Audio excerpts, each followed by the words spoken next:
जिण दियो नाम तत्सार।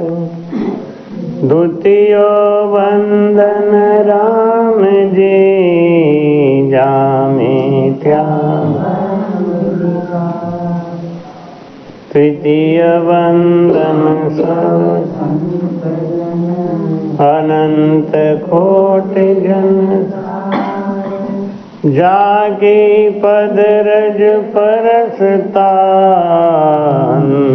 उतर। भक्ति भक्त भगवंत गुरु चतुर। जिनके पद वंदन किया नासत। श्री दरियाव जी महाराज ने सतगुरु सुखराम जी, सतगुरु युक्ति राम जी, परम दयाल सतगुरु स्वामी श्री कुशाल दास जी, बाबा श्री माधव दास जी, संत श्री ज्ञानेश्वरी। गुरुदेव आपकी दिन दिन हो महाराज, आपकी दिन दिन हो गुरुदेव आपकी दिन दिन हो महाराज, आपकी दिन दिन।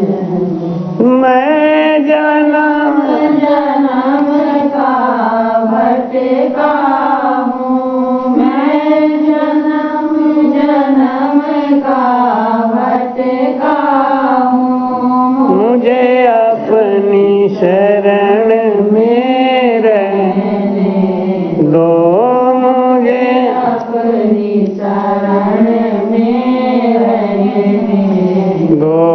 गुरुदेव आपकी दिन दिन हो महाराज, आपकी दिन दिन हो महाराज, आपकी दिन दिन। राम नाम सुख राम कहें, रटे प्रीत सुआए। तो मोख मुगत की क्या चली,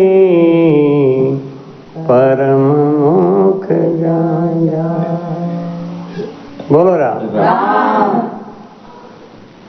महाराज जी कहते हैं कि राम नाम तो बहुत ही गुणकारी है, बहुत प्रभावकारी है, लेकिन अगर उसको रटन करने में प्रीति नहीं है, प्रेम नहीं है, तो यह असर भी नहीं करता। राम राम कहने के लिए 4 बातों का परहेज बताते महाराज जी। पहला परहेज है नशा, किसी भी तरीके का नशा नहीं होना चाहिए। दूसरा परहेज है हिंसा। तीसरा परहेज है आन उपासना। और चौथा परहेज है झूठ। अब झूठ किसको कहते हैं भाई? लाख बात की एक बात है, लाख बात की एक बात है। प्रगट कहूँ बजाई में, प्रगट कहूँ बजाई में। सतगुरा जी सुमन धूजन लागे, सतगुरा जी सुमन धूजन लागे। जब बढ़ती घट माई बे, जब बढ़ती घट माई बे। आनंद लोक तोरे हुए हंस जासी, आनंद लोक तोरे आनंद लोक में कौन जाएगा, अमर पद में कौन जाएगा। भाई कहते हैं ना, लाख बाद की एक है, क्या लाख बाद की एक है जे कारज चाहिए, और कह सुखदेव तज झूठ रे सुमिरण सच गए। एक सुमिरण ही सत्य है, बाकी सब झूठा है। तो जो माई कहते हैं कि भजन भगत सिख भाव कुचावे, ए सुख पखे बिना नहीं आवे, पण बिन भगत न होवे कोई, और घट बिन बोल बचन नहीं होई। बोलो राम। भजन के लिए क्या जरूरी है? भजन भगत शिष्य भाव कुछ आवे, शिष्य जैसा गुण होना चाहिए। शिष्य कौन है? जिसको गुरु का डर लगता है वो शिष्य है। जो गुरु के शासन में रहता है वो शिष्य है। शासनोस्ति इति शिष्य। भाई कहते हैं भजन भगत सिख भाव कुछ आवे। अगर शिष्य भाव अपने अंदर नहीं आया है तो राम नाम का पराक्रम नहीं पता चलेगा, तो हमारे अंदर उतरेगा ही नहीं। भजन भगत शिष्य भाव कुछ आवे, और ये सुन पखे बिना नहीं आवे। ये आएगा कैसे? जब हमें गुरु के ऊपर भरोसा होगा, विश्वास होगा, नहीं तो हमारे अंदर वो गुण आएगा ही नहीं। क्यों? पण बिन भगत न होवे कोई। राम स्नेही तो हैं, लेकिन राम स्नेही पन नहीं। राम स्नेही पन होना चाहिए। वो पन नहीं है तो किसी काम का नहीं। कोई भी काम है उसका पन, जैसे मिर्ची का पन क्या है? तीखा। अब मिर्ची तीखी है तो गुणकारी है, मतलब उसका गुण आ रहा है। ऐसे राम से नहीं तो हम बन गए राम से नहीं, पन नहीं है। तो फिर खाली राम से नहीं बन गए, राम राम करने से तो फायदा होगा नहीं। मेरा जी क्या कह रहे हैं? राम राम। पण बिन भगत न होवे कोई, घट बिन बोल बचन नहीं होई। शरीर के बगैर कोई बोल सकता है क्या? शरीर के बगैर श्वास रहेगा ही नहीं, तो बोलेगा कहां से? शरीर है, श्वास है तो बोल रहा है। शरीर नहीं हो, श्वास रह के क्या करेगा? बोल नहीं सकता। और श्वास रहे, शरीर नहीं रहे तो बोल नहीं सकता। दोनों का होना बहुत जरूरी है। सुरगुण शरीर है और निर्गुण ये श्वास है। महाराज कहते हैं निरपक्ष ब्रह्म पखो नहीं कोई, मुंह न पकड़ नहीं निरपक्ष होई, मन मत बांध गरीबी धारे, निरपक्ष नहीं वो मत विचारे। बोलो राम। लाउ झाऊ में भक्ति नहीं होगी। महाराज कहते हैं ब्रह्म पद की प्राप्ति करनी है तो लाउ झाऊ की भक्ति छोड़ो, एक कट्टर बनो, पक्का बनो।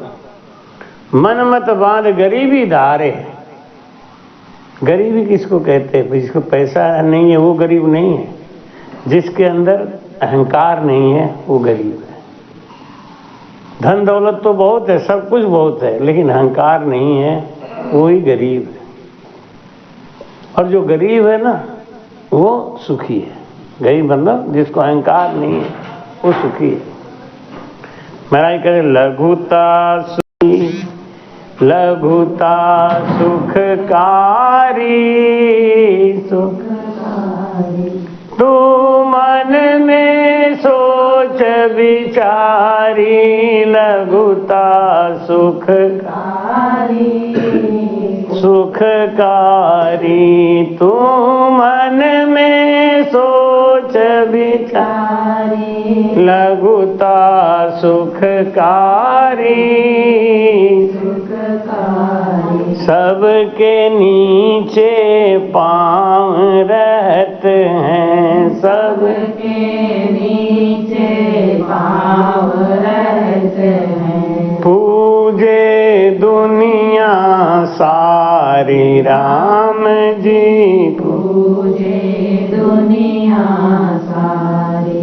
नाक कान लघु अंगुल माही, नाक कान लघु अंगुल माही। पहने गहनों भारी, लघुता सुखकारी। सुखकारी।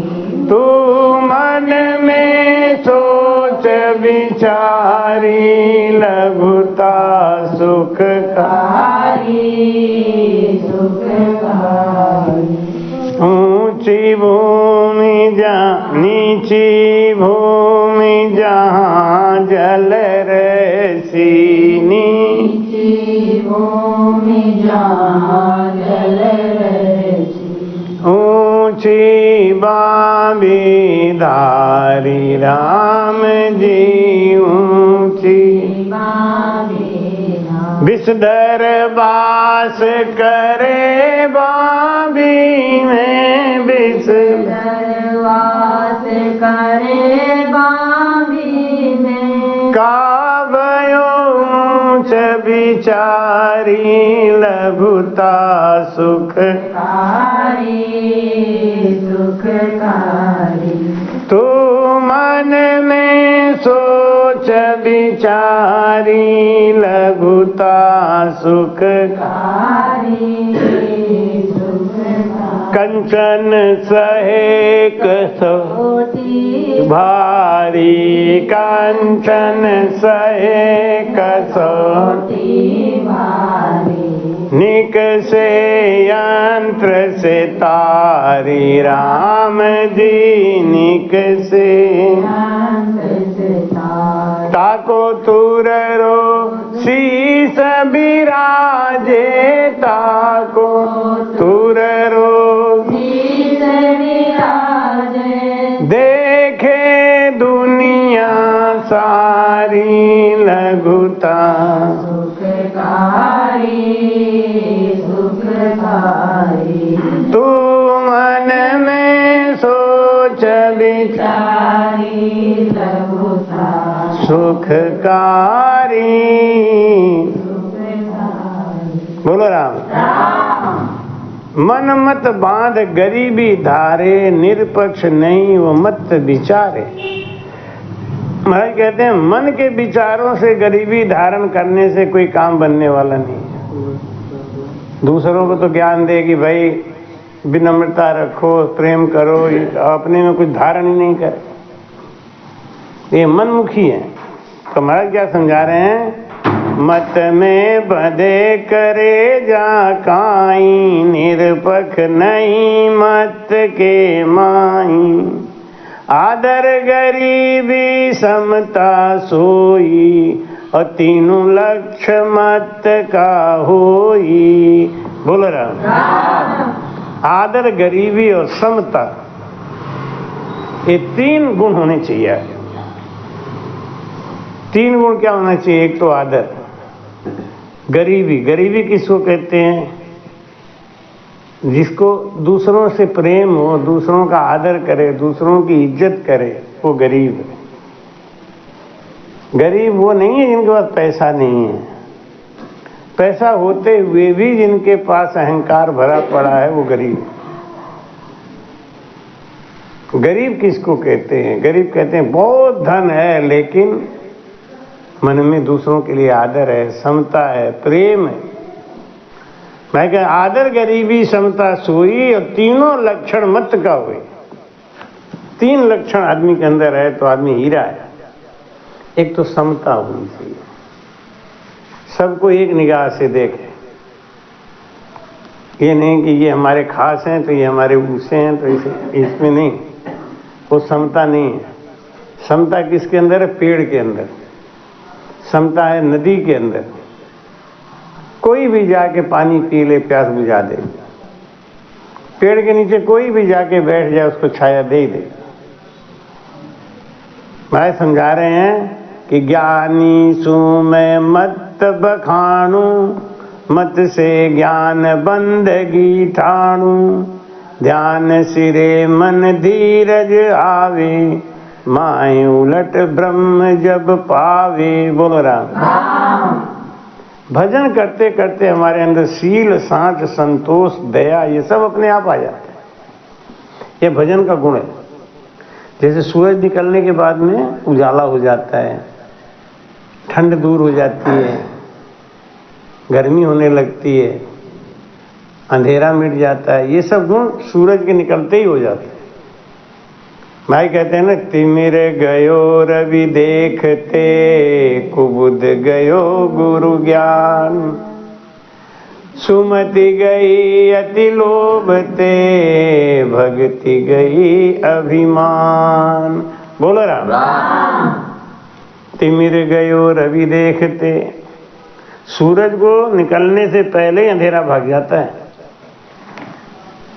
और गुरु का ज्ञान जिसके अंदर आ गया उसके अंदर कुबुद्धि नहीं रह जाती, वो धीरे धीरे शुद्ध हो जाता है।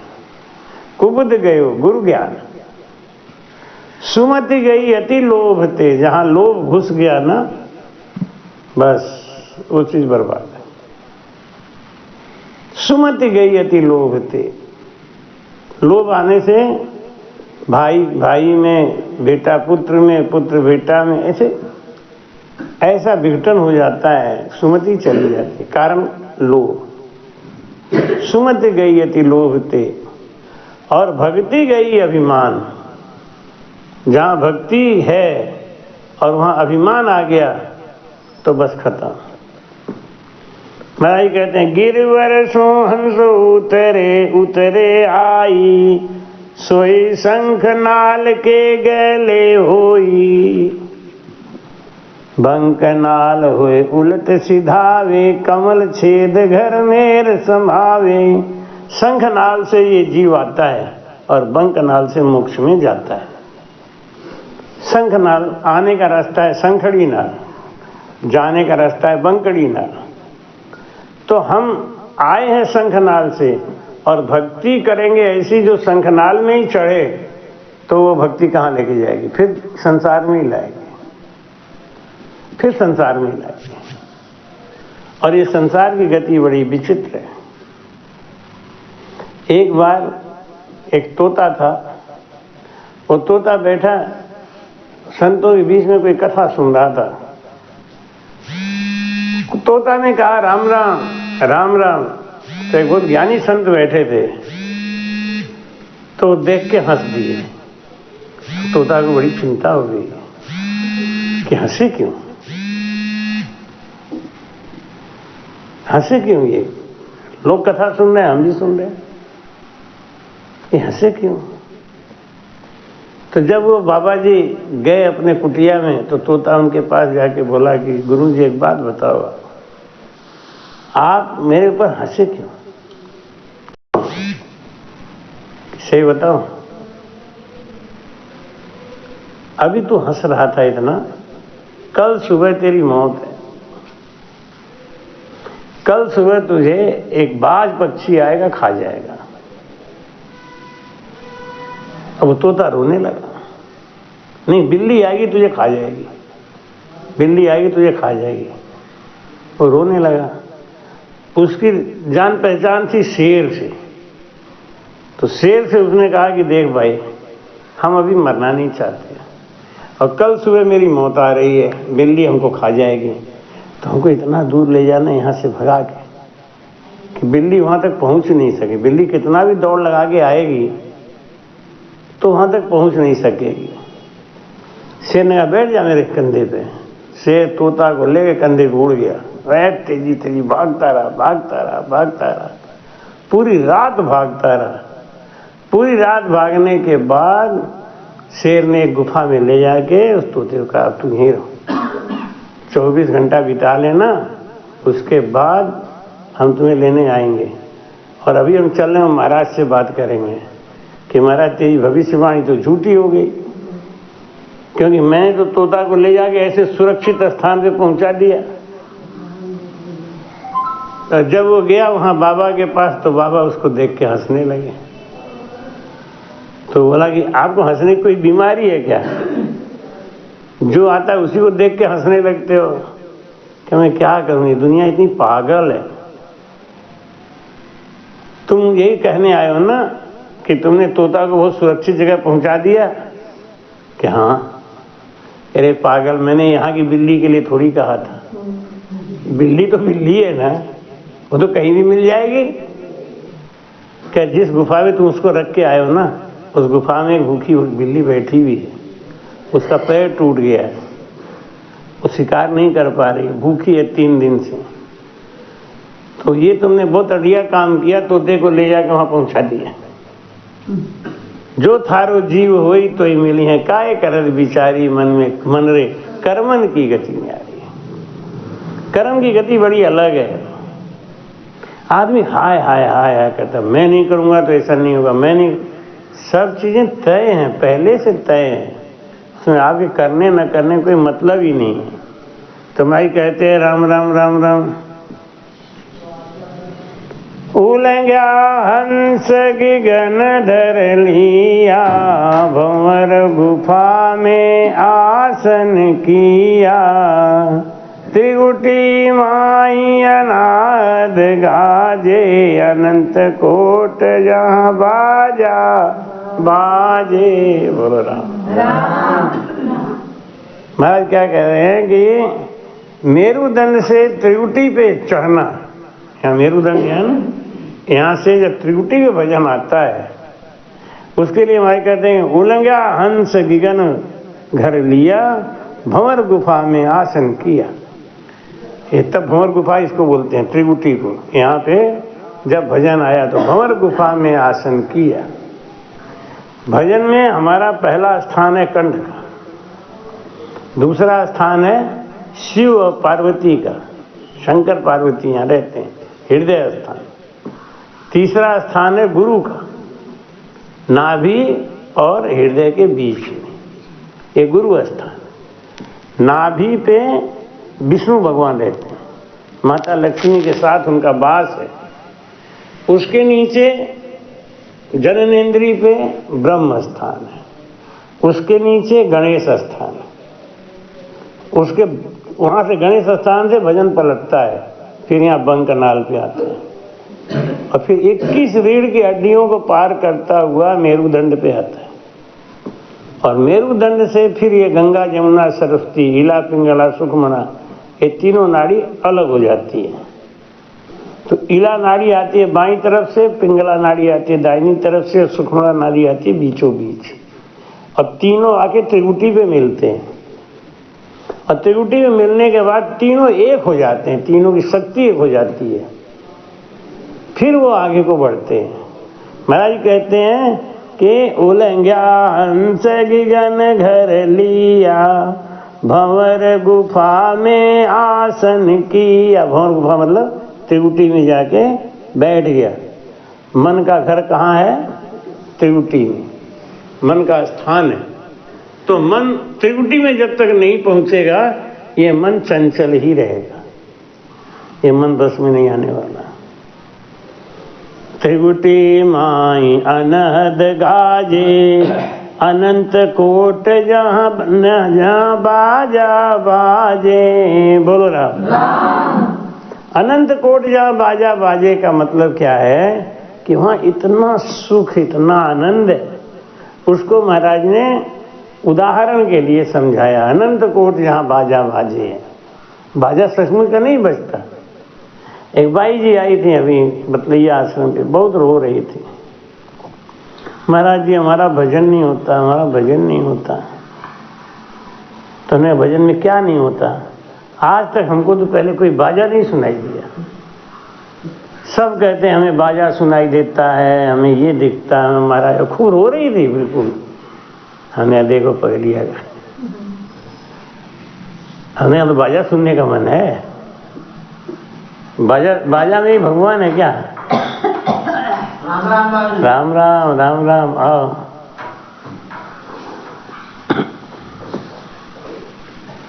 तो मैं कहते हैं कि इस संसार में सबसे बड़ी बात यही है क्या कि ये जीव उस परमात्मा के ख्याल में उसमें लीन हो जाए तो उसका मानव तन पाना सफल हो गया।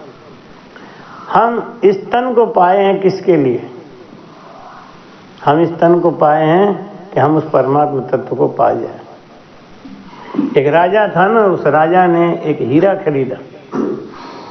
हीरा खरीदा तो उसने हीरा वाले से पूछा कि भाई कितने पैसे का हीरा है? तो बोला 1 लाख का एक पीस है।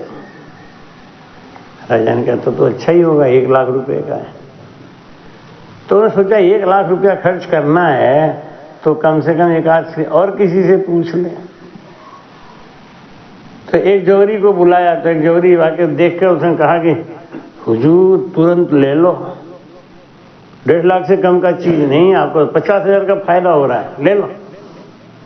राजा सोचा ये तो बेवकूफ़ी वाली बात है, जिसका हीरा है वो घाटे में देगा, कि बेवकूफ़ थोड़ी है। फिर राजा ने सोचा कि जब तक 2 जौहरी का एक राय नहीं होगा हम हीरा नहीं लेंगे। एक राय होगा, दोनों सही हैं। अब वो खोजते खोजते जो आवे, कोई कहे अरे महाराज 1 लाख का तो नहीं है, हाँ ये 70-80 हज़ार का है। कोई कम बतावे, कोई ज़्यादा बतावे, एग्जैक्ट कोई 1 लाख नहीं बतावे। एक बूढ़ा जौहरी आया, और बूढ़ा जौहरी आके हीरा को देखा और देख के बोला राजा साहब ये तो 2 रुपए का भी महंगा है, बेकार है हीरा। राम राम बेटा राम राम, ये 2 रुपए का भी बेकार है हीरा। राजा भी भड़क गया और जौहरी भी भड़क गया। मेरे हीरा को तुम्हें 2 रुपए से महंगा बता दिया, बताओ 2 रुपया ज्यादा कीमती है? कि हाँ है। क्या बात है इस हीरा में? जौहरी ने बुलाया और उसको हीरा को सूरज की तरफ दिखा के जौहरी बोला देख परीक्षा देख, इसमें बीच में नीले रंग की रोशनी आ रही है? कि हाँ आ रही है। हीरा के अंदर नीले रंग की रोशनी अगर आ रही है तो इसका मतलब क्या है? जौहरी है तो बता। बात तो फंस गई राजा के सामने। तो बताओ अगर हीरा में नीली रोशनी आ रही है तो उतनी दूर में क्या है? तो बोला मिट्टी है। और जिस हीरा में मिट्टी है कि राजा साहब इस हीरा में मिट्टी है, और वो भी बताऊं कितना है? 2.25 रत्ती है। अब जौहरी बड़ा चक्कर में पड़ गया, तो भाई बहुत अच्छा है ना, हीरा की पारख जौहरी जाने, मूर्ख नरमिल कहाँ बखान। मूर्ख के सामने कहाँ बखान करोगे? तो जौहरी तुरंत बता देगा कि ये गड़बड़ है, ये गड़बड़ है। तो राजा ने कहा हीरा को तोड़ो, पहले ये बात साबित करो कि इसमें 2.5 रत्ती मिट्टी है या कम है कि ज्यादा है। वो जौहरी बूढ़ा बोला 2.5 रत्ती है महाराज, इससे ज्यादा नहीं है, कम भी नहीं। हीरा को संभाल के तोड़ा गया और जब तौल किया गया वो मिट्टी का तो 2.5 रत्ती मिट्टी निकली, 2.25 रत्ती। राजा बड़ा खुश हुआ कि हमारे देश में ऐसे ऐसे जौहरी हैं जो चीज को देख के बता देते हैं। भाई रे भाई, उन्होंने मंत्री से कहा मंत्री ये बताओ मैं इनको जौहरी साहब को क्या इनाम दूं, इन्होंने बहुत बढ़िया काम किया, साबित कर दिया हीरा खराब है और कितना मिट्टी है ये भी बता दिया दूर से, तो इतना बढ़िया फारकी कौन होगा? मंत्री बोला तो मेरे कहने से अगर आप इसको इनाम देना चाहते हो ना तो इसका गर्दन कटवा दो। राजा भड़क गया, पागल हो गया, इसने हमारा इतना बड़ा बचत किया। गौ माता गौ माता धक्का मार गया।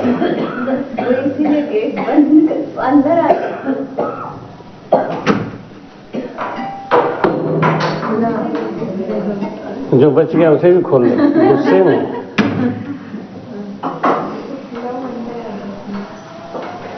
राजा ने पूछा ऐसा क्यों, इसको गर्दन कटवाने की सजा क्यों दे रहे हो? तो क्या बोला? उसने कहा कि ये जौहरी वास्तव में बहुत ज्ञानी है, लेकिन इसने जितनी बुद्धि जितना ज्ञान पारस को हीरा को परखने में खर्च कर दिया, समय गंवा दिया पत्थरों को तलाशने में, अगर इतना ये ज्ञान अपने भजन में लगाया होता, नहीं, और जितना ज्ञान हम लोग डाई और यूरिया में डाल देते हैं, कितना यूरिया पड़ेगा, कितना डाई पड़ेगा, कितना क्या पड़ेगा, नहीं, अगर उतने में भगवान का भजन कर ले, उतना समझदारी से, कितना काम बन जाए। तो महाराज समझाते क्या है कि राम राम राम राम, इमरत झरे पीवे जन सोई, वाजन पीमत वाला होई, वाणी कहे छे नहीं आवे, पार ब्रह्म का भेव बतावे। बोलो राम। इमृत झरे पीवे जन सोई, जो भजन करेगा, जो सांसों सांस भजन करेगा और जो बंकनाल को पार करके, मेरुदंड को पार करके त्रिकुटी पे आगे भजन कर रहा है ना, उसका सुख वही जानता है, उसका आनंद वही जानता है। जैसे गूंगा आदमी गुड़ खाए तो गुड़ का स्वाद तो गूंगा आदमी जानता है, लेकिन वो बता नहीं सकता। ऐसे ही भजन का जो सुख है वो भजन करने वाला ही जान सकता है, दूसरा नहीं जान सकता। दूसरे को उसको अनुभव कहाँ से होगा, बताया भी जाए तो कहाँ से अनुभव होगा। महाराज कहते हैं राम राम राम राम, त्रिकुटी चढ़े अगम घर सूझे, सूरा संत रात दिन जूझे, आगे धस्या समंद में सोई, सबदा अर्थ और नहीं कोई। बोलो राम। त्रिकुटी चढ़े अगम घर सूझे, सूरा संत रात दिन जूझे। आदमी कब लगता है, जब उसको कुछ मिलता है। जब तक मिलेगा नहीं तो फिर कब तक लगेगा, छोड़ देता है। ऐसे भजन कौन करेगा? जिसको भजन का सुख मिल रहा है वो करेगा। बाकी तो सब जैसे लोग कहते हैं ना कि नहीं होता भजन, हम नहीं कर पाते, ये सब मालूम क्यों? भजन का सुख ही नहीं है। भजन करता नहीं तो सुख नहीं मिलेगा। तो उसको कितना भी आप कथा में सुनाओ, वाणी जी सुनाओ, तो क्या मालूम है उसे। लेकिन अगर उसने किया हुआ है तो फट समझ जाएगा। जिसने अपनी लड़की की विदा करी है वो दूसरे की लड़की की विदा में अपने आप रोने लगता है, और जिसने अपनी लड़की कभी विदा ही नहीं करी है तो उसको क्या रोना आएगा? वो तो हंसी मजाक समझेगा, अरे फालतू में रो रही है, क्या मतलब है, नहीं? लेकिन जिसने विदा किया है, अपनी लड़की को अलग किया है, उसको उसका दुख पता चलता है। ऐसे ही जिसने भजन किया है उसका सुख उसको पता चलता है। जिसने कहीं भजन किया ही नहीं है, खाली फॉर्मेलिटी है, तो उसको कोई भजन में मन लगेगा भी नहीं, और फिर धीरे धीरे गुरु का प्रेम भी कम हो जाएगा। अगर भजन में मन नहीं लगेगा तो गुरु का प्रेम कम हो ही जाएगा, ये पक्की बात है। गुरु का प्रेम तभी चलता है जब भजन चलता है, क्यों? तब हमको समझ में आता है ना कि धन्य है हमारे गुरु महाराज।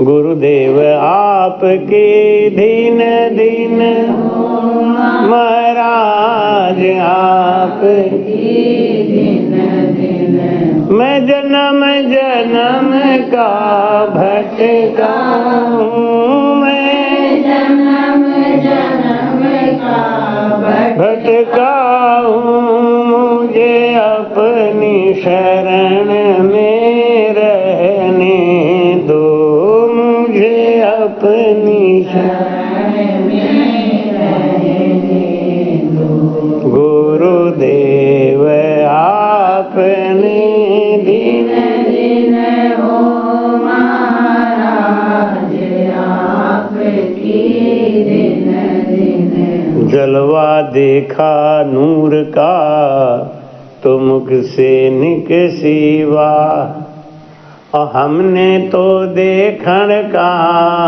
तैने देखा क्या। भजन करने के बाद भजन का जो सुख आता है, भजन का जो आनंद आता है, और वो जो भजन में लीन है साधक, जब वो कहता है कि धन्य हो प्रभु, धन्य हो प्रभु, राम राम राम राम राम, जलवा देखा नूर का तो मुझसे निकसी बात, और हमने तो देखन का, तैने देखा क्या? राम राम राम राम।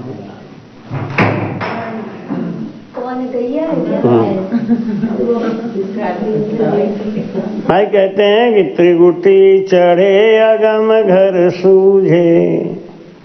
जब ऊंचाई पे चढ़ते हैं ना, तब हमें आगे का रास्ता दिखता है। नहीं,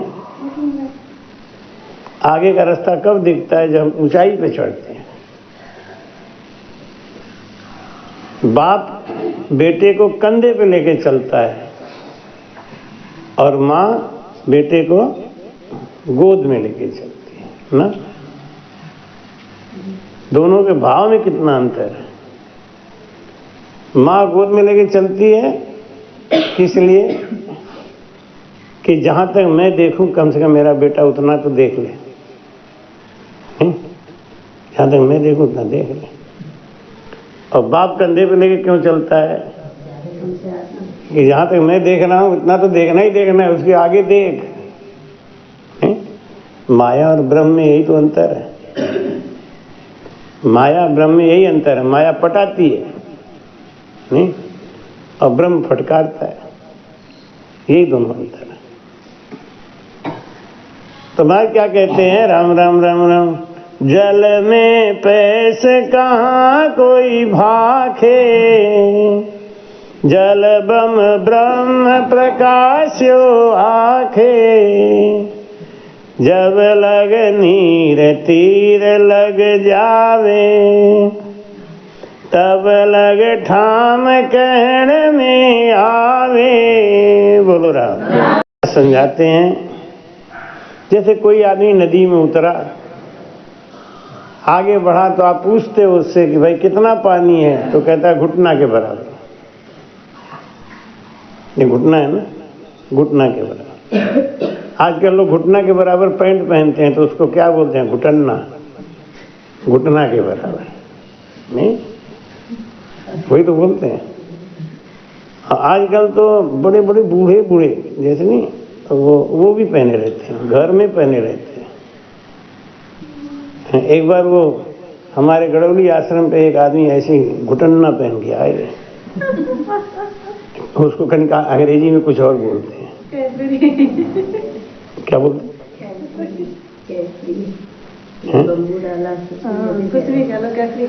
कुछ बोलते हैं तो, अरे हाँ लोअर बोलते हैं, लोअर। लोअर तो नीचे तक होता है, फुल होता है, कैपरी होती है, पजामा। अच्छा, तो हमको किसी ने कहा कि महाराज जी आते हैं लोअर पहन के, तो हमें ध्यान आ गया ना, लोअर बोला था। हमें तो घुटन ही याद रहता है क्योंकि घुटना तक है, तो इसलिए घुटना।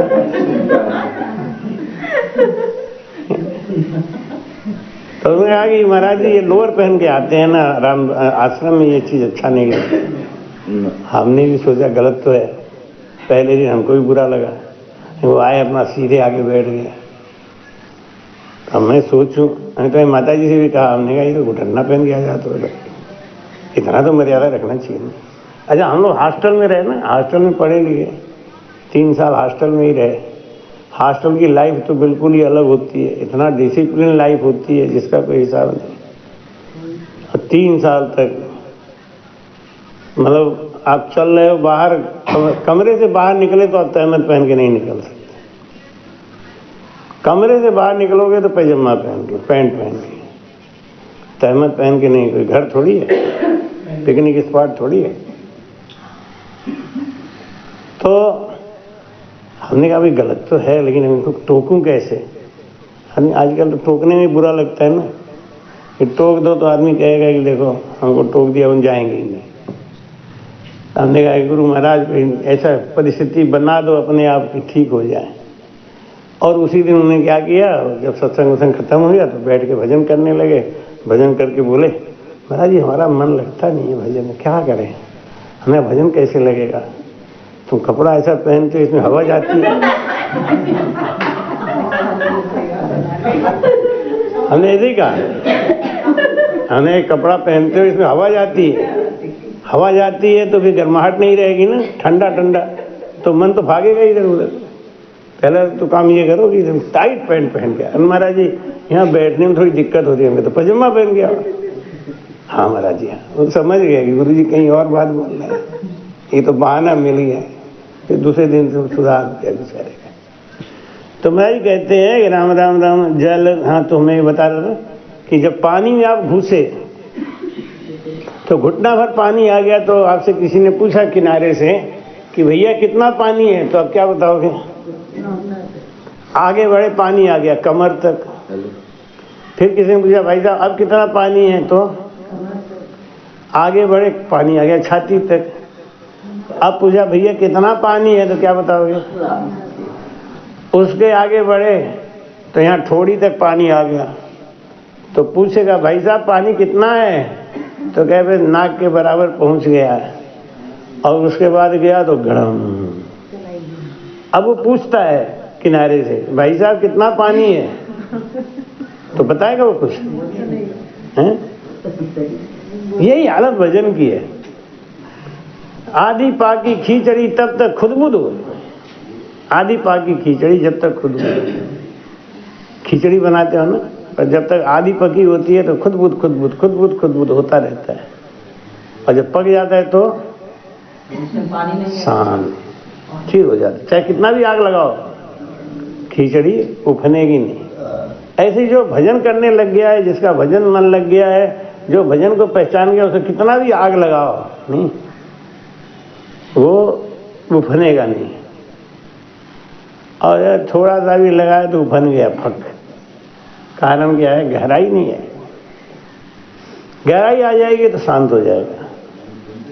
महाराज क्या कहते हैं? राम राम राम जल में पैस कहाँ कोई भाखे। जल में घुस जाने के बाद कौन बताएगा कि यहाँ पानी इतना है, यहाँ पानी इतना है। और जलवम ब्रह्म प्रकाश्यो आखे, जब लग नीर तीर लग जावे, तब लग ठाम कहण में आवे। बोलो राम। पानी के किनारे पे डूबने का कोई खतरा नहीं है, नहीं? तब तक तो खूब बयान करेगा, कोई भागवत करेगा, कोई राम कथा करेगा, कोई कुछ करेगा, कोई कुछ करेगा। लेकिन जिसको ये भजन घुस गया अंदर तक, जिसको ये भजन समझ में आ गया ना, अब उसको कोई चीज अच्छा नहीं लगेगा। उसको अगर कहा भी जाए कि तो अनुपासना छोड़ दे कि कर ले, कुछ नहीं, वो जो करेगा अपने आप, उसका मन ही नहीं करेगा। और वही चीज पक्की है जब मन नहीं करे हमारा, जब हमारा मन नहीं करे। और ये खाली जबरदस्ती बांध के रखो तो वो मन वाली बात नहीं है, वो कभी भी धोखा दे देगा। माई कहते हैं राम सब सो धस्यो नीर के माई, और नीर ही नीर और कछु नाई। ब्रह्म धाम का भेद बताया, 10वें द्वार ब्रह्म बर पाया। बोलो राम। जब तक भजन हमारा 10वें द्वार पर नहीं जाएगा, हम पूर्ण ब्रह्म नहीं बन पाएंगे। पूर्ण ब्रह्म हम तभी बनेंगे जब भजन हमारा 10वां द्वार पार करेगा। ब्रह्म में समा जाएंगे ना। अग्नि में अग्नि समा जाती है तो अग्नि कोई फर्क ही नहीं पड़ता, लेकिन जब तक वो अलग है तब तक तो, जैसे अग्नि है ना, लकड़ी आप रखते हो, आजकल तो वहाँ ताप रहे होंगे ना सब लोग, तो जब गीली लकड़ी होती है तो क्या होता है? धुआं बहुत ज्यादा देता है। गीली लकड़ी होती है, धुआं बहुत ज्यादा देता है, लेकिन वही लकड़ी धीरे धीरे धीरे धीरे उसे पड़े रहने दो तो क्या होगा? सूख जाएगा, उसकी नमी खत्म हो जाएगी। और जब नमी खत्म हो जाएगी तो धुआं खत्म हो जाएगा, और फिर उसके बाद तब वो जलेगा, तब अग्नि स्वरूप होगा। ये तो लकड़ी में भी खासियत है, ऐसे हम लोगों के कर्म में खासियत है। पहले तो हम गुरु मंत्र लेते हैं, फिर भजन करते हैं, फिर भजन में मन लगाते हैं, जैसे जैसे भजन हमारा आगे बढ़ेगा, गुरु का प्रेम बढ़ता जाएगा, और जैसे जैसे गुरु का प्रेम बढ़ेगा वैसे वैसे भजन बढ़ता जाएगा। अभ्यासेन तू कौन्ते वैरागेण च गृह्यते। अभ्यास करते करते वैराग होता है। ऐसे नहीं हो जाता, कहने से नहीं हो जाता, बैठे बैठे कहे हमको वैराग हो गया, वैराग हो गया। नहीं, घर छोड़ दिया कि वैराग हो गया, एक टाइम खाना छोड़ दिया वैराग हो गया। ये सब वैराग थोड़ी है। वैराग किसको कहते हैं? अंतर से इच्छा ही खत्म हो गई, अंतर से इच्छा होती ही नहीं। अब वो चीज अलग है। महाराज क्या कह रहे हैं? राम राम राम राम। ब्रह्म धाम का भेद बताया, 10वें द्वार ब्रह्म बर पाया। 10वें द्वार केवली होई, कर्म कसर रहे नहीं कोई। कटिया भरम भरम सब भागा, 10वां द्वार केवली जागा। बोलो राम। महाराज कहते हैं उस केवल ज्ञान के आ जाने से 10वें द्वार पे हमारा जब भजन होने लगता है तब हमारा भरम नष्ट हो जाता है। भरम कर्म रहन नहीं पावे, ना भरम रह जाता है ना कर्म रह जाता है। महाराज कहते हैं कि ज्ञान सुन जो रे, ज्ञान सुने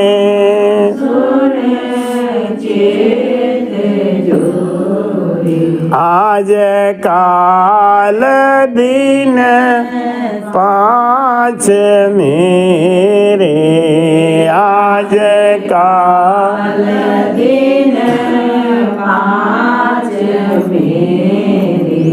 सबका चलना होए रे, सबका चलना होए रे। भोंदू रोवे और कूरे, भोंदू रोवे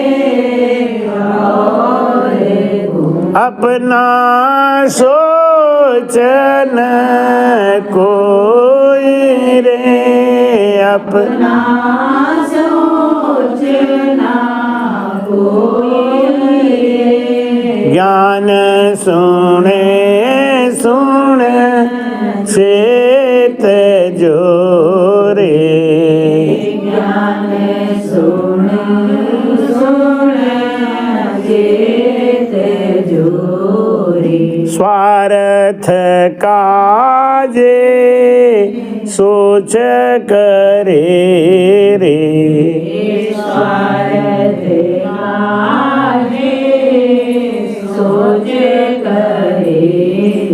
मत सिर बांधो भार रे, मत सिर बांधो भार रे।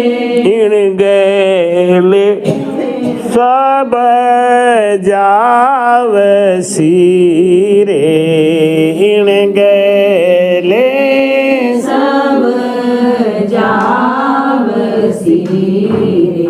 पाप पुण्य के लार रे, पाप पुण्य के लार रे। ज्ञान सुने सुने चेत जोरे, ज्ञान सुने सुने चेत जो। कहाँ कहूँ इस जीवन रे, कहाँ कहूँ इस जीवन। माने नहीं लिगार रे, माने नहीं लिगार रे। सोग रोग सुख दुख में रे, सोग रोग सुख गयो जमारो हार गयो जमारो हार ज्ञान सोने चेत जोरे ज्ञान सोने चेत जोरे ज्ञान ध्यान हरि भगत की रे ज्ञान ध्यान हरि भगत की कह जुग को जग आरे रे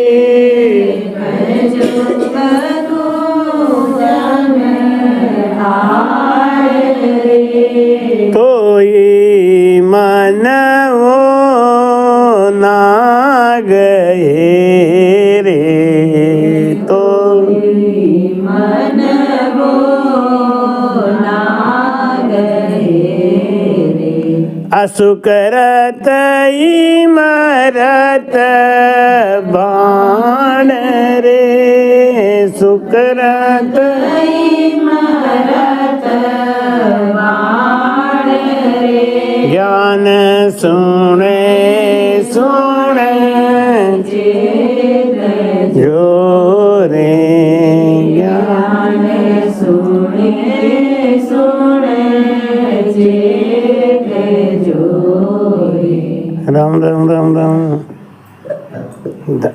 धाम चला क्या रोइए रे धाम चला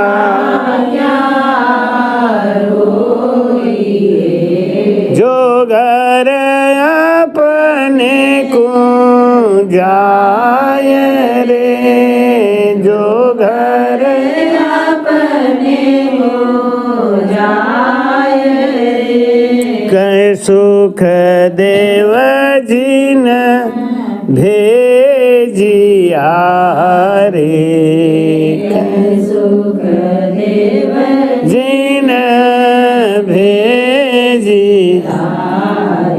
जाई लियो है बुलाए जाई लियो है बुलाए ज्ञान सुने सुने चेत जो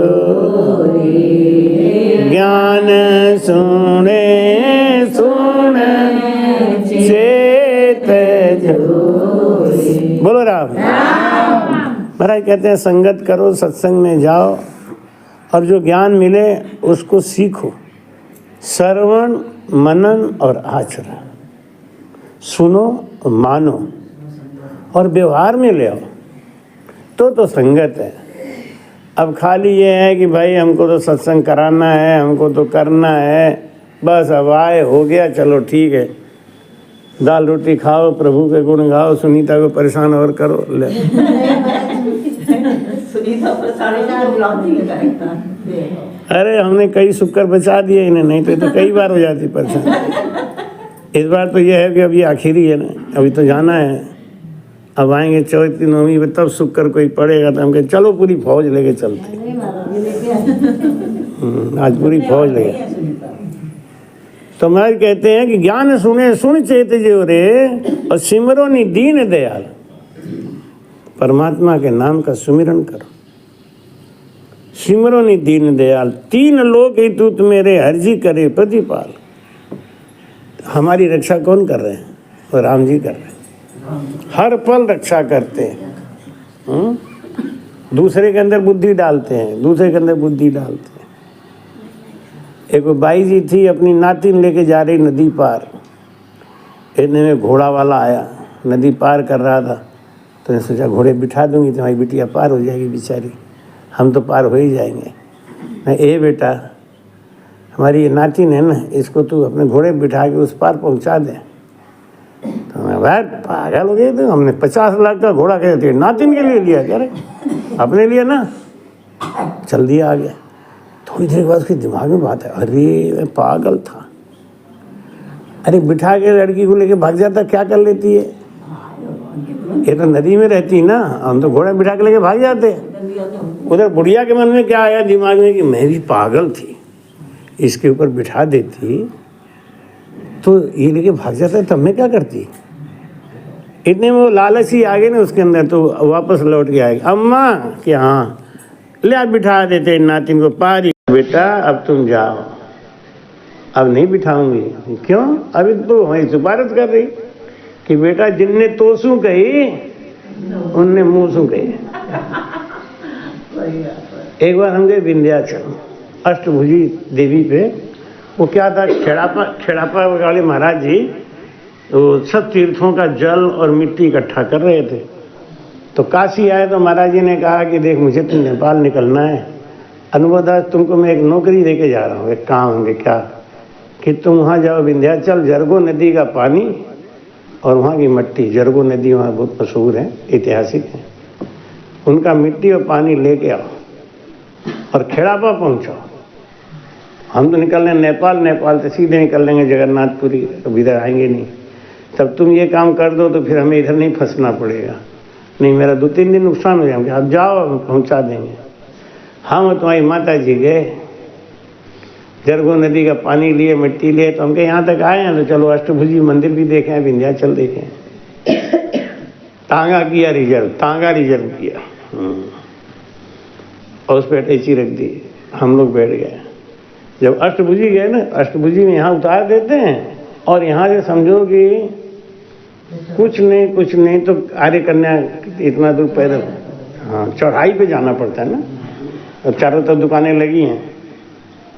हमने कहा कि अब अटैची लेके कहाँ घूमेंगे, रिजर्व तांगा तो है ही है, देखो बुद्धि तांगा रिजर्व है क्या, हमारे पास रजिस्टर ही है। तो उस पर अटैची रख दिए हमने, भैया तुम अटैची का ध्यान रखना, हम बस दर्शन करके आए। हाँ जाओ जाओ, अरे क्या बात कर रहे हो आप, हमारे यहाँ कोई ऐसी बात नहीं, जाओ। चल दिए, आधे रास्ते गए तो तुम्हारी माता जी कह रही, एक बार बताओ तो तांगे वाले को पहचानते हो? तो उसके अटैची क्यों शायद कि हमारा रिजर्व है तांगा। अरे बाबा तुम्हारी समझ में नहीं आ रहा, रिजर्व का मतलब क्या, खरीद लिए हो क्या? अच्छा वो भाग जाए तो हम किराया नहीं देंगे? अरे पागल हो गया बाबा, मतलब 20,000 रुपये का सामान है अटैची में, उसको छोड़ दोगे, किराया 2 रुपये बचाओगे। तब मैं समझे बात तो सही कह रहे। जाओ ज्ञान सिंह भाई ने कमाऊ पुत नाम रखा, तुम कमाते रहो, खर्चा हम कराते रहेंगे, कोई बात। तो तब मेरी भी आप समझ आ गई, बात तो सही कह रहे हैं। फिर मैं भागा आया, दौड़ता हुआ आया, तांगा मिल गया, अटैची रखी मिल गई। तो हमने कहा अटैची दे देना भैया। क्यों अटैची काहे ले जा रहे हो? अरे हमने कहा हम अटैची अपने पास रखेंगे। अरे हम आपका रिजर्व तांगे वाले हैं। तो हम तुम्हारे रिश्तेदार होगा, हम जानते तुम कौन हो, मैं अटैची उतार के दो। अब वो अटैची उतार के नहीं दे, आप कहीं भी पूछ लो, हमारा आज तक इतिहास खराब नहीं है, हमारे रिकॉर्ड खराब कर रहे हो, मुझे चोर साबित ले, अपने आप ही करा, मुझे चोर साबित कर रहे हैं। हमने कहा तुम्हें चोर हमने कहाँ कहा भाई, हम अपनी अटैची अपने पास रखेंगे, इसमें तुम्हें क्या इतराज हो रहा है? मतलब 10 मिनट झकझक करना पड़ा तब मेरी अटैची दिया उसने। मतलब केवल 5 मिनट आगे गए थे तो 10 मिनट लगा दिया झकझक करने में, अगर हम आधा घंटा बाद आते तो मिलता हमें क्या? तो ये भगवान है ना, ये सबको बुद्धि देते रहते हैं। चोर के अंदर में लालच पैदा करेंगे, और चोर चोरी के लिए भागेगा तो 100 के अंदर जगह भी देंगे, भैया तेरे लूटने वाला है, देख ले थोड़ा सा। तो महाराज कहते हैं कि आज काल दिन 5 मेरे और सबका चलना हो। जो भी संसार में आया ना सबको जाना है, कोई रुकने वाला नहीं है। इसलिए महाराज कहते हैं कि आज काल दिन 5 में सबका चलना हो। और भोंदू रोवे और कुंरे, महाराज क्या कह रहे हैं? भोंदू किसको? दूसरे के लिए रो रहा है, अपना ध्यान ही नहीं है। वो मर गए, वो मर गए, वो मर गए, तो तुम कहाँ मरो? इसलिए महाराज कहते हैं भोंदू रोवे और को और अपना सोच न कोई। कहते हैं जी भर के उपकार कर, लेकिन पहले अपना सोच। नहीं, उपकार करो, उपकार करने में कोई बुरी बात नहीं, अच्छा है। भगवान सामर्थ्य दें, पैसा दें, सेवा करने का मौका दें तो खूब करो, लेकिन पहले अपना सोचो, पहले अपना ध्यान दो। तो मैं क्या समझा रहे हैं कि स्वार्थ काजे सोच करे रे। ये दुनिया जितनी है ना, जो सोच कर रही है, दिखा रही है राम, ये किस कारण से? स्वार्थ काजे, सब अपने अपने काज में। और मत सिर बांधो भार रे, सिर पे भार मत बांधो। सिर पे पाप की गठरी बांध के और किसके लिए इकट्ठा किया? किसके लिए इकट्ठा किया? जो आपको याद भी नहीं करेंगे। अभी पता नहीं कौन कह रहा था ना, तुम्हें ध्यान होगा कि बस ये शादी हो जाए तो मैं आपके पीछे पीछे चल दूं। शादी हो जाए बच्चे की तो मैं पीछे पीछे चल दूं। तो गीता बैठी, गीता बोली कि तब फिर कहोगी बहू की रखवाली कौन करे? हैं? अब वो सिट पिटा गए। बात तो सही है, फिर बहू आ गई घर में ना, तब तो महाराज जानते हो कल की लड़की है, बहू आ गई घर में तो संभालना पड़ता है ना। जब तक बहू को संभालोगे तब तक बहू का बच्चा आ जाएगा, तो फिर बहू के बच्चे को संभालो। भाई तो फुर्सत नहीं मिलेगी, तो लगे ही रहो, लगे ही रहो। कहते हैं इसी खटपट में झटपट कर लो तो ठीक है। खटपट तो लगा ही रहेगा, ये कम होने वाला नहीं है, ये खटपट तो लगा ही रहेगा। संसार का नियम है। महाराज कहते हैं इन गहरे सब जावसी पाप पुण्य की लार। इस संसार में दो ही कर्म है, या तो पाप करेगा या पुण्य करेगा, नहीं? और इसी कर्म में दुनिया बंधी हुई है। एक भजनानंदी जो संत हैं वो इन पाप और पुण्य दोनों से अलग है। क्यों? उस कर्म को करने में उनकी आसक्ति नहीं, अनासक्ति भाव है, तो उसका फल नहीं मिलता। महाराज कहते हैं कहाँ कहूँ इस जीवन रे, माने नहीं लिगार रे। रोग शोक सुख दुख मेरे, गयो जमारो हार। कभी रोग है, कभी शोक है, कभी दुख है, कभी सुख है। इसी उछल कूद में जीवन बीतता जा रहा है। होली आई, दिवाली आई, सब त्योहार आते गए, पूरी पकवान खाते रहे, बनाते रहे, बस होता रहा, त्योहार चलता रहा, जीवन बीतता जा रहा है, इसका ध्यान नहीं है। श्वासें कम हो रही हैं, इसका ध्यान नहीं है। रोग शोक सुख दुख मेरे। कोई ये नहीं कहता है कि महाराज हमारा भजन नहीं हो रहा है। लोग क्या कहते हैं आगे कि महाराज हमारी भैंसिया बीमार है। अभी तक अच्छा एक बात तो है कि आज तक मुझे किसी ने कुत्ते के लिए नहीं बनवाया। ये बात कुत्तों को नजर नहीं लगती है, इसका कुत्ते का किसी ने धागा नहीं बनवाया। भैंसिया गैया का तो मैं बहुत बना चुका हूँ। हाँ, जिसको देखो हमारा भैंसिया ना लग रही है। मजे की बात ये ना, धागा बना के देता हूँ, भैंसिया लगने लग जाएगी, इसलिए और गड़बड़ है। लोग कहते हैं ये देखो महाराज जी ने, उस दिन आदमी आया नहीं, हम दूध मठा लेके, महाराज जी भैंसिया पहले ब्याई तो भैंस का दूध नहीं लग रही थी, फिर ये फिर वो बहुत तकलीफ दिया, बहुत हम तो कहे गई निकल गई हाथ से, फिर वो आपने धागा बनाया तब से दूध देने लग गई है। अब तो दूध दे रही है महाराज ने, तो ठीक है, इसीलिए मठा लेके आई। मठा लेके आई, ये नहीं कि घी सी लेके आ। घी तो कीमती चीज है ना। अब मठा तो कहीं इधर उधर फेंकना तो बाबा को दे दो, सर्दी में गला बैठ जाए, चाहे कुछ हो जाए, लो महाराज ये ताजा मठा है। हम भी समझ जाते हैं कि ले आओ भाई, कुछ तो है नहीं। पोतना से खींच के मारा तो सही, मारा कोई वो आज मठा ला रही है तो हो सकता है कल को घी का भी नंबर आ जाए। तो भाई कहते हैं ज्ञान ध्यान हरि भगत की रे कह जुग के जगह। अब तो हमें घी सी की इच्छा ही नहीं रहती। ऐसा ऐसा कोलेस्ट्रॉल ने टाइट कर दिया। और नहीं बस अब तो कोई घी डालता भी है ना भैया रहना नहीं। एक समय था कि कोई घी डालता मैं चुप ही रहता था। डालने वाला हमारा मुंह देखने लगता था कि मतलब ये बोलेंगे कि नहीं बोलेंगे। तो मैं कहते रहन दो, ना हो तो रहन दो।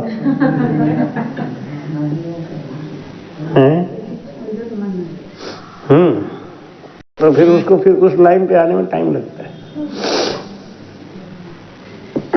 ज्ञान ध्यान हरि भगत की रे, कह जुग को जन आण रे। दूसरों से बातें करेंगे तो कहेंगे देख भाई माया छोड़ दे, मोह छोड़ दे, और ये माया है जग ठगनी, बड़े बड़े संग लगनी। एक महाराज आए फिरोजाबाद में, उनका प्रोग्राम था तो 6 लाख रुपए में तय हुआ था उनका। तो 3 लाख रुपया तो उनके एडवांस जमा हो गया, आधा 50%, और आधा ये तय हुआ कि एक दिन की कथा हो जाएगी, उसके बाद आप आधा पेमेंट कर दें। सच्ची घटना बता रहा हूँ। वो बाबा जी आए, एक दिन 3 लाख पेमेंट हो गया, तब तो वो आए, और जब आए कथा शुरू हो गई, एक दिन खूब भीड़ आई उनके नाम से। तो बाबा भी तो देखते हैं ना कि हमारे नाम से इतनी भीड़ आ रही है तो चढ़ावा भी इतना आ रहा होगा, तो ये इतना माल मार रहे होंगे ना, सब भीड़ लगाए बैठे रहते हैं ना। दूसरे दिन उन्होंने कहा कि अब हम सत्संग नहीं करेंगे, हम जा रहे हैं बाहर, हमें एक अर्जेंट बुलावा आ गया है। अब आयोजक लोग कह रही महाराज सारी कुर्सी तोड़ डालेंगे, सब आग लगा देंगे पंडाल में। कहते एक बात बताओ, आज दूसरा दिन आ गया और अभी तक हमारा पैसा जमा नहीं हुआ। सेक्रेटरी ने फोन किया है कि 3 लाख बकाया जमा करो। 2 बजे मुझे बैठना है, 1:30 बजे तक अगर 3 लाख अकाउंट में चला गया तो मैं बैठूंगा, और नहीं तो मैं जा रहा हूँ। और बेचारे को मांग जांच के कैसे भी करके 1:30 बजे तक उतारना पड़ा। उनको जब मंच पे आगे बैठ गए तो वही बेचारे माला पहना रहे हैं, आरती। अब मन में क्या सोच रहे होंगे। ऐसे एक वो नाम नहीं बताएंगे संतों का, एक संत हैं तो राम कथा करने के लिए बनारस के पास चौबेपुर में उन्होंने प्रोग्राम बना दिया। सब हाँ हो गई। अब ये बेचारे कार्ड छपवा के अब बड़े बड़े होर्डिंग लगवा के बनारस में चारों तरफ प्रचार कर दिए। लो खूब जोरदार मामला हो गया। उनका फोन आया कि भाई मेरे 7 लाख रुपया अभी तक अकाउंट में डाले नहीं आप, तो मुझे चलने का नंबर आ गया है। कि महाराज अब जब आपसे बात कर लिया है तो हम दे ही देंगे, पैसे की आप चिंता मत करो, आप आओ खाली। महाराज ऐसा गुड़ थोड़ी है चीटा खा जाएगा। महाराज जी ने अपना क्या किया, वो इंस्टाग्राम होता है, हिस्टाग्राम खा होता है, उसके ऊपर अपना प्रोग्राम डाल दिया, और जिस तारीख से वहाँ का सत्संग था उस तारीख को नासिक में सत्संग दिखा दिया। अब वो देखा तो घबरा के, इस तारीख में तो हमारे यहाँ सत्संग था, लेकिन नासिक में कैसे कर दिया। हमें फोन लगाया, अरे गुरुजी हमने यहाँ चारों तरफ होर्डिंग लगा दी, प्रचार कर दिया, और आप प्रोग्राम कैसे बदल दिए। कि क्या गए भाई, हमारा एडवांस वहाँ से आ गया 7 लाख, तुम्हारा तो आज तक आया नहीं, तो हम तो वहीं जाएंगे। उन्हें महाराज हम आपको 7.5 लाख अभी लगा रहे हैं, आप आ जाओ, हमारे तो बहुत किरकिरी हो जाएगी। लो 50,000, 6 लाख की बात थी, 7 लाख पे आ गई, 7.5 लाख पे महाराज उधर का कैंसिल करके नासिक वाला कैंसिल कर दिए, और एलो आ गए चौबेपुर हमारे यहाँ बनारस में। आज जोरदार कथा हो रही और लोग झूम झूम के गाए रहे। अंदर की बात तो हम लोगों को पता है ना कि हो क्या रहा है? तो भाई कहते हैं कि औरों को तो ज्ञान देखो, और अपने अगर जरा सा कमी आ गई तो अब सत्संग नहीं होगा, रद्द, हम जा रहे हैं। अरे जब पहुंच ही गए, प्रोग्राम शुरू कर दिया, तब चाहे हानि हो चाहे लाभ हो, नहीं, अब तो आप सेवा कर रहे हो ना भगवान की। अब वो खुद कहते हैं कि मैं तो भाई संत नहीं हूँ, मेरा परिवार है और मैं परिवार पालता हूँ, इसलिए हमको पैसा चाहिए। इसके बावजूद लोग बुलाते हैं, जो कह रहे हैं ना, ये तो वही कानपुर में एक है ना वो ठग्गू का लड्डू, उसका नाम रखा है दुकान का कि हम तो ठग हैं भैया, हमारे लड्डू खरीद लो, और लोग लाइन लगा के लेते हैं। बरेली में भी उसमें लिखा है खराब छोले वाला। बड़ा दिखता लाइन, बरेली में बेकार छोले। बेकार चोर है, बता क्या बढ़िया बढ़िया, मतलब जितना गलत नाम रखो। और घाटम दास बोला नहीं कि मैं चोर हूं कि तो जाओ भैया। तो इसलिए भाई कहते हैं कि धाम चला क्या रोइए रे, और जो घर अपने को जाए। हम सब जीवों का निज घर कहाँ है? वो परमात्मा। यहाँ तो हम बटाऊ हैं, यहाँ तो हम मेहमान हैं, और हम इसी को मान लिए अपना घर। और जहाँ के हम परमानेंट रहने वाले हैं उनकी हमें चिंता नहीं। इसलिए उस अपने घर की चिंता करो, भजन में खूब मन लगाओ। कृपया चैनल को सब्सक्राइब करना ना भूलें। राम राम।